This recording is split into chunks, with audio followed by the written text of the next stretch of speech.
Je suis né en Alsace et l'Alsace avant la guerre était un bastion du basket puisque Mulhouse était champion de France 9 fois en 10 ans. Et mon père était basketteur et côtoyait tous les joueurs de l'époque. Et c'était ses amis et je les ai admirés et c'est pour ça que tout naturellement je suis devenu basketteur.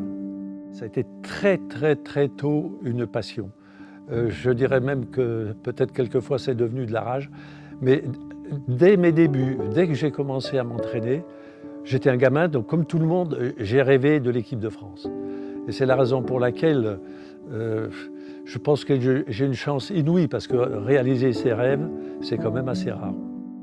J'ai été champion d'Alsace toutes les années, en jeune, mais d'entrée de jeu, j'étais titulaire en division nationale avec deux camarades juniors. Et donc j'ai joué dès l'âge de 17 ans au plus haut niveau. En 1953, je joue en division nationale. En 1954, on est champion de France junior avec mes amis. Pour la première fois, on le sera aussi l'année d'après. Mais en décembre 1954, je suis sélectionné pour la première fois en équipe de France. Donc au bout de 2 ans de national, j'ai 18 ans. Et de là commence ma carrière internationale. Ensuite viennent très rapidement les Jeux Olympiques, 1956, Melbourne. On est 8 à s'entraîner ensemble pendant 1 an. Et c'est la raison pour laquelle on finit à la 4e place. Mon entraîneur de Mulhouse signe au Mans et me fait signe en me disant « Christian, c'est une entreprise qui recrute des basketteurs ». Et c'est là que je fais connaissance de l'homme à qui je dois tout, Bernard Ganal, chef du personnel et président du club, qui vient avec l'entraîneur Justice Pecker, ils viennent me chercher en Alsace. Et je suis arrivé, l'équipe montait de 3e division en 2e division. Dès la première année, d'abord on est champion de France de la 2e division.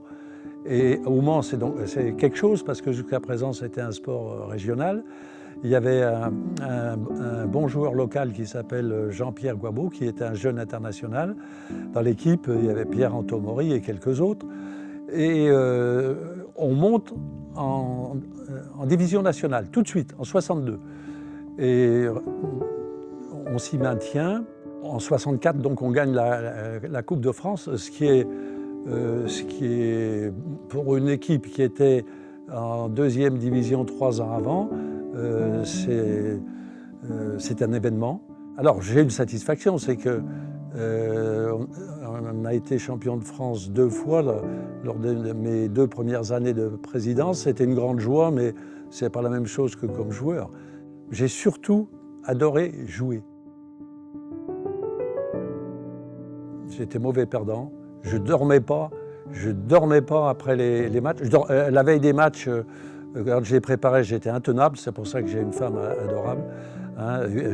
J'étais pas touché avec des pincettes. Et je dormais pas après les matchs perdus. Hein. C'était horrible. Mais quand même, la joie du jeu, hein, et puis le match d'après, qu'il faut essayer de gagner. Donc ça a été un vrai plaisir. L'ambiance dans l'équipe, c'était exceptionnel parce qu'en fait, c'était une équipe corporative. On était 9 joueurs sur 10 qui travaillaient dans la même société, au comptoir moderne. On avait un instituteur avec nous. On était vraiment mis, c'est le terme, donc c'est spécial. On n'a jamais été champion. On a été 2 fois 2e à 3 fois rien. Si j'avais des regrets à avoir, ce serait ça. Mais bon, ça ne sert à rien. Avoir participé comme pionnier avec mes amis à toute cette aventure, et puis toujours, la plupart, ils sont encore toujours à la salle, hein, ceux que j'ai cités tout à l'heure.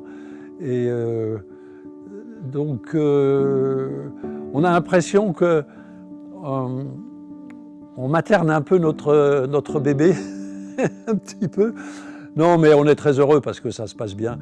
Il y a c'est professionnel et puis il y a du spectacle. Moi, j'adore les matchs. J'adore le jeu. Hein. C'est le jeu que j'adore. Moi, je regarde le jeu.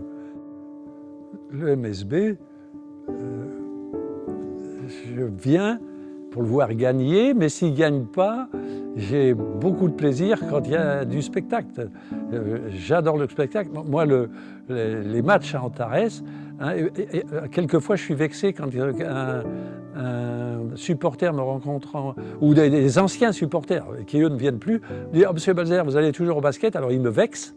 Et je leur dis, pour que j'aille plus au basket, il faudra que je sois gravement malade ou mort.